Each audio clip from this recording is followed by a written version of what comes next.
It was just after 10 p.m. on a warm July night in 2022. A driver was easing out of a quiet courtyard when his headlights caught a terrifying scene. A girl running for her life. A man chasing close behind. He tackled her. Seconds later, he was stabbing her, again and again. The knife flashed in the light. Witnesses froze. One bystander recalled a father stopping his car, but backing away in fear the moment he saw the blade. A passing taxi driver tried to block the attacker's escape, but it was too late. He disappeared into the bushes. No one dared follow. Someone answered the girl's ringing phone. It was her mother. A stranger had to tell her what just happened. By the time help arrived, the girl was already gone. She had bled to death. There were at least 15 stab wounds. Her name was Anastasiya Rakova. She was just 17. Born in May 2005, Anastasiya had just graduated high school that summer. Friends described her as quiet, kind, and deeply close to her mother. The two were nearly inseparable. Anastasiya also helped care for her little brother. She came from a good home. A sweet girl, as one neighbor recalled. But as soon as people found out what had happened, many of her friends immediately knew who was responsible. Anastasiya had been trying to escape from her ex-boyfriend, a man with a history of violence and disturbing behavior. His real name was Kushnud Komroev, a 27-year-old man originally from Tajikistan, though on social media he went by Roman. They had met when Anastasiya was still in school. He approached her on the street, and soon, despite the 10-year age gap, they were in a relationship. Shockingly, her mother didn't object to their closeness in the beginning. In fact, she even helped Komrov get a job at the supermarket where she worked. By all accounts, he was quiet and reliable at work. No red flags, but behind closed doors things were different. It's not clear when the abuse started, but friends say the arguments began over jealousy. Even a simple hello message from one of her male friends could trigger him. Eventually, the yelling turned to violence. He would beat her. Bruises began appearing regularly on her body. At first, Anastasiya tried to hide it, telling friends and her mother she had just fallen. But she couldn't keep the truth hidden forever. She finally opened up to her mother, told her she was scared, that he was hurting her, that he had threatened to kill her if she ever left him. Friends confirmed this. Everyone knew he hit her, one said. He threatened her a lot, but always in private. She said she was tired of his jealousy. They fought all the time and eventually broke up. But Komroev didn't take the breakup well. One of her friends revealed that at one point, he even tied her to a radiator, and that wasn't the worst of it. Soon, rumors started to surface about his past, and it was much darker than anyone had realized. Years earlier, Komroev had already been convicted for attacking a young girl. In the spring of 2018, or possibly late 2019, according to conflicting reports, he stabbed a 12-year-old girl with a knife. Fortunately, bystanders intervened and pulled him away before he could seriously injure her. He had met that girl through her grandmother, who had rented an apartment to him and a friend. She remembered him as quiet and polite. He didn't drink, didn't smoke, never caused problems. But as soon as he moved out, he began stalking her granddaughter, waiting outside her school, asking her friends about her, showing up wherever she went. Eventually, he attacked her near a local clinic. First, he tried to strangle her. A nurse passing by managed to stop him, but shortly after, he attacked the girl again, this time with a knife.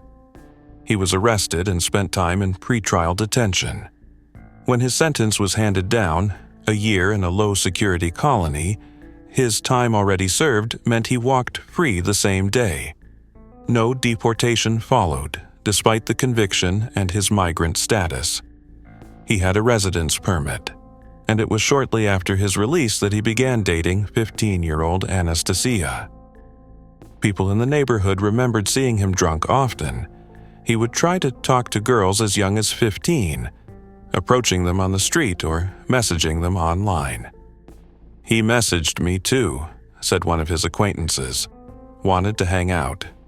I always thought he seemed off.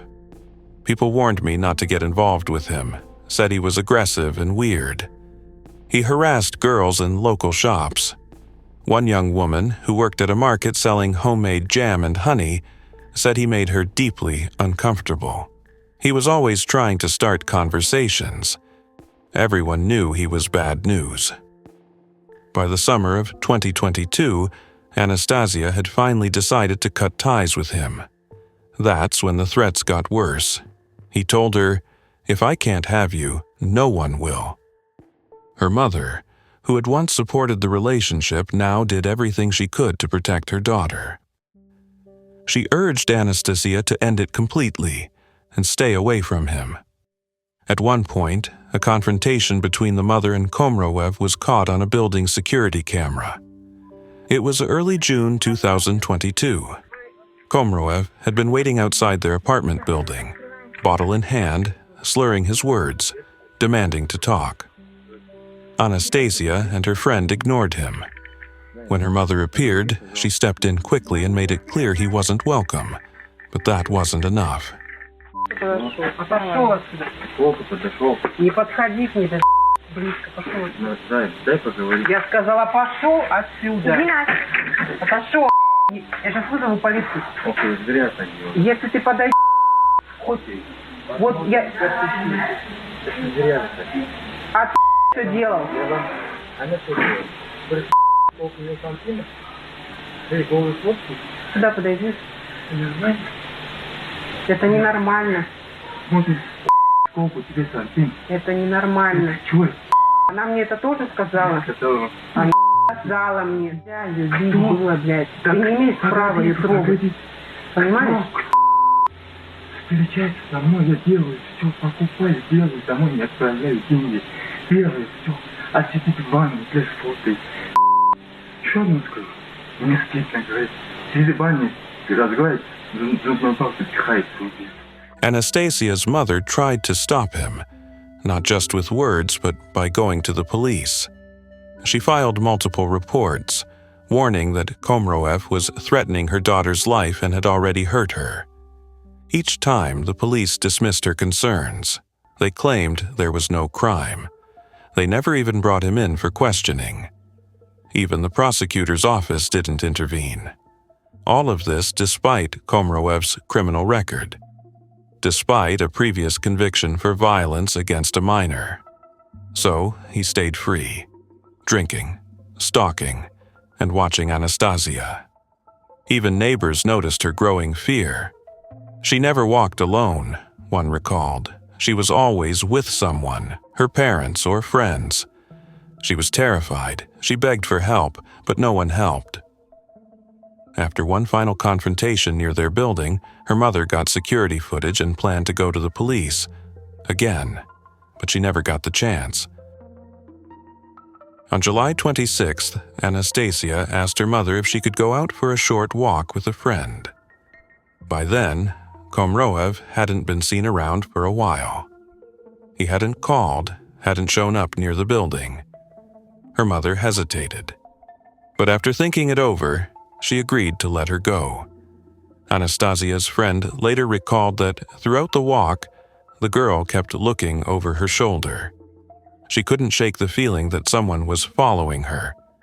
But every time she checked, no one was there. Eventually, she relaxed. The two friends chatted, laughed, and said their goodbyes. Twilight was settling over the city. Anastasiya decided to walk home. It was about a 30-minute stroll. She took a few calls along the way, one from a friend, then another from a former classmate. But during that second call, something changed. Her tone shifted suddenly, from calm to terrified. She whispered that someone was following her. Then, rustling, running footsteps, screams, pleading, She was trying to get away, but Komroev caught up to her. You already know what happened next. By morning, Anastasiya's body had been taken to the city morgue. The police were searching for her killer. Around 9 a.m., a tip came in. Komroev had been spotted near the Kiloksky market in Novosibirsk. He was trying to get out of the country. Locals said he'd been asking long-haul truckers if they could smuggle him across the border. But someone recognized him from the wanted posters. Traffic officers moved in and arrested him on the spot. On July 28th, Komroev appeared before a judge. The court ordered him to be held in pretrial detention for 2 months while the investigation got underway. In court, Komroev admitted to killing Anastasiya, though he tried to blame it on alcohol. He said he had been drunk and blinded by jealousy, claiming he believed she had cheated on him. He also said he was planning to marry her. When asked about fleeing the scene, Komroev insisted he hadn't been trying to escape, he just needed to take a walk. His first court hearing took place on April 20th, 2023. That day, his mother arrived in Russia from Tajikistan to attend. She rarely spoke to reporters, but when she did, she tried to justify her son's actions, saying in broken Russian that in our culture, women aren't supposed to cheat. If Komroev had been jealous, she added, then he had a reason. He stuck to the same excuse. Komroev fully confessed to the murder. With video footage as evidence, there wasn't much point in denying it. But he denied other charges, the repeated beatings, and the sexual relationship with a minor. While the murder investigation was underway, a separate inquiry began, this time into the local police department. Anastasiya's family had reported Komroev multiple times, warning authorities that he was threatening and abusing their daughter. Despite this, the police took no real action. 6 officers from the local department were investigated for negligence leading to the death of a minor. But in the end, none of them faced criminal charges. Each received only a formal reprimand. The case was quietly closed. The main trial, the one for Anastasiya's murder, lasted nearly 2 years. On March 4th, 2024, the court delivered its final verdict. Husnud Komrov was sentenced to 15 years and 6 months in prison. He was found guilty not only of Anastasiya's murder, but of 6 separate counts of making death threats or causing serious harm, 1 count of torture, and engaging in sexual relations with a minor. He was also ordered to pay Anastasiya's family compensation, 400,000 rubles for material damages and 2.5 million for emotional suffering. But no amount of money could ever bring their daughter back. If there's one thing this story should make us all think about, it's this. Teenagers are not ready for adult relationships, no matter how mature they may seem. If someone much older is showing interest in your child, it's not love. It's a warning sign. Talk to your kids, pay attention, and never assume it's just a phase. Stay safe. Protect the people you love. If you found this story important, or just think more people should hear it, consider liking the video and subscribing. It helps more than you know.